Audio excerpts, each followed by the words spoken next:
இப்போ மக்கள் வந்து இப்போ நீங்கள் மக்களுக்கு அவன் அன்றாட வந்து இன்றைக்கி விலைவாசி ஏற்றமே மிகப்பெரிய அளவில் இருக்குங்க. இன்றைக்கி வந்து ஒரு பொருளை சாதாரணமான ஒரு பொருளை விலையை வாங்கி இன்றைக்கி சாப்பிட முடியல, காய்கறி வந்து அந்த மாதிரி போகுது. அதே போல் மளிகை வியாபாரம் எல்லாம் அந்த மாதிரி பிரச்சனையை பார்ப்பதற்கே மக்களுக்கு அவன் அன்றாட குடும்பம் நடத்துவதே 1000 பிரச்சனை இருக்கப்ப நீங்கள் அவங்களுக்கு கண்ணுக்கு புலப்படாத காதுக்கும் செவிக்கும் எட்டாத விஷயங்கள்லாம் பேசிக்கிட்டு அதற்கு ஒரு விவாதத்தை வச்சுக்கிட்டு உங்கள்கிட்ட இருக்கக்கூடிய மீடியா படங்களை அதை ஃபோக்கஸ் பண்ணுறீங்க. அது வந்து இப்போ எங்களால் வந்து கொஞ்சம் கூட ஒரு சாதாரண பப்ளிக்காக நான் வந்து விமர்சகராக விட்டுருங்க, சாதாரண மக்களில் ஒருத்தனாக நான் சொல்கிறேன், இதெல்லாம் பார்க்க சகிக்கலை.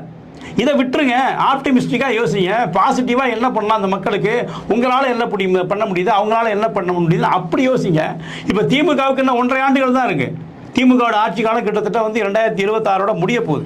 அப்போ இதற்கு பிறகு நீங்கள் 90% நிறைவேற்றிட்டேங்கிறீங்க, இன்னும் 10% இருக்கு. 90% நீங்கள் நிறைவேற்றிட்டீங்கன்னு சொல்லி, ஆனால் எதிர்கட்சிகள் அப்படி எதுவும் இல்லை, நீங்கள் வந்து வெள்ளை அறிக்கை கொடுங்கன்னு கேட்குறாங்க. அப்போ நீங்கள் அதை செயல்முறைப்படுத்துவதற்கு